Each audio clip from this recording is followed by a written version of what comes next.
2 degree 3 degree எல்லாம் முடிக்கிறாங்கல்ல, PhD எல்லாம் முடிக்கிறாங்க இல்லைங்களா, அதெல்லாம் குரு புதன் தான்.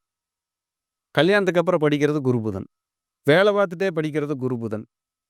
படிச்சுட்டு ப்ரொமோஷனுக்காக வேலை பார்த்துட்டே ப்ரொமோஷனுக்காக படிக்கிறது குரு புதன். ஏன்னா புதன் வந்து அறிவு சார், புத்தி. குரு வந்து பேரறிவு. 2 இணையுதுல்ல, சரஸ்வதி யோகம். என்ன யோகம்? சரஸ்வதி. எவ்வளோ பெரிய விஷயம். யாருக்காவது குரு புதன் இணைஞ்சாலோ, பார்த்தாலோ, சேர்ந்திருந்தாலோ அவங்க வீட்ல சரஸ்வதின்னு யாராவது இருப்பாங்க. சொந்தக்காரங்க, பழகுறவங்க, டீச்சர், சொல்லிக் குடுத்த டீச்சர், இல்ல கூட படிச்ச பொண்ணு, இப்படி ஏதாவது சரஸ்வதிங்கிற பேருடையவங்க வரும். என் வீட்லயே பெரிய சரஸ்வதி ஃபோட்டோ வந்தாலும் ஆச்சரியப்படுறதுக்கு இல்ல. ஏன் எங்க பாட்டி பேரே சரஸ்வதின்னு சிலர் சொல்லுவாங்க.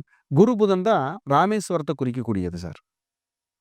இந்த கிரக சேர்க்கைக்கான கோயிலா கூட நம்ம குடுக்கலாம். குரு புதன் தான் ராமேஸ்வரத்தை குறிக்கக்கூடியது. இவங்க பாருங்க கோயிலுக்கு பயணம் பண்ணா தான் நிம்மதியா இருக்கும். இந்த குரு புதன். இப்ப குரு புதனுக்கு வந்து அறிவான குழந்தைகள் பிறக்கும். சிலருக்கெல்லாம் ட்வின்ஸே பிறக்கும். சிலரெல்லாம் ட்வின்ஸே ஃப்ரெண்ட்ஸ் இருப்பாங்க.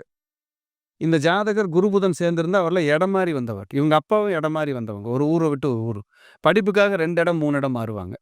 இதெல்லாம் குரு புதனுக்கு சொல்லலாம். நிறைய இருக்கு சார். பேசிட்டே போலாம். கண்டிப்பா. இன்னைக்கு ஃபுல்லா பத்தாது. முக்கியமான பாயிண்ட்ஸ் மட்டும் நம்ம சொல்லிட்டு இருக்கோம். கண்டிப்பாங்க சார்.